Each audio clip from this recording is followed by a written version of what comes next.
Good morning, St. Mary's. I think this is maybe how John Fetterman felt earlier this week. I'm John Cleary. My wife is Dale Cleary, and I have been a member of St. Mary's for over 10 years. Father Sean asked me to talk about my journey to St. Mary's and why we stay as members. I was born into a Roman Catholic family. I was my father's seventh son. That's pretty interesting. And I was raised Catholic. Catholic schools, grade school, high school, college, the first year of law school. I finished up law school at night, not a Catholic school. It was during high school that I really heard the teachings of the church about virtue will be rewarded and evil will be punished. There were many talks on this subject, and the phrase eternal damnation was very popular. I absorbed the idea that I was a sinner and that confession would wipe away my sins and make me eligible for heaven. I married in college, and my first wife and I had 4 really terrific sons. Some difficulties arose in the marriage, maybe related to the fact that the 4 boys were born within 6 years, and we divorced. In good time, I met Dale, and we fell in love, married, and had 2 children, one of whom was my first daughter. Because of my remarriage, I was excommunicated from the Catholic Church, and my search for a new church home started. I basically followed Dale, who is a cradle Episcopalian, and when she found St. Mary's, I happily followed.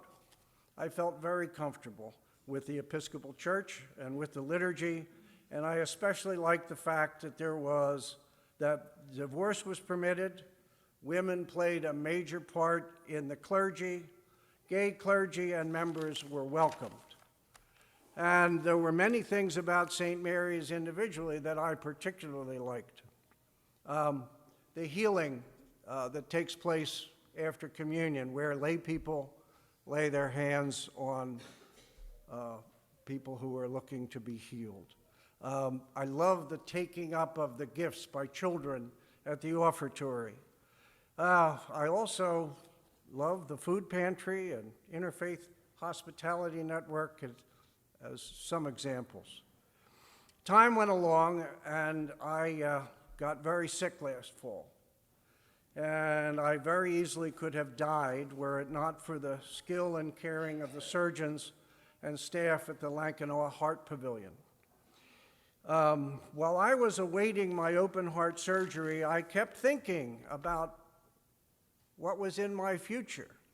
What would happen after I died?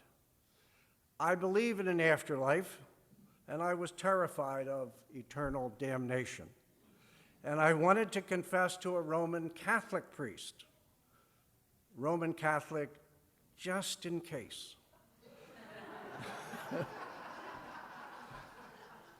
My family tried to make contact with a priest, and I asked the hospital if they could find one for me, and no success.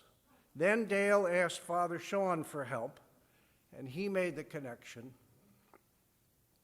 And a priest came from St. Charles Borromeo, which is basically right across the street from Lankanaw.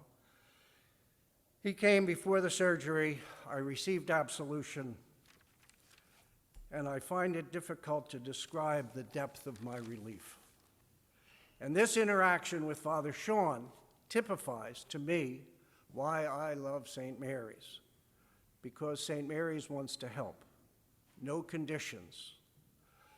Father Sean saw my need and helped me, no conditions. The food pantry sees the needs of neighbors and helps, no conditions, unconditional love. I am very grateful. Thank you.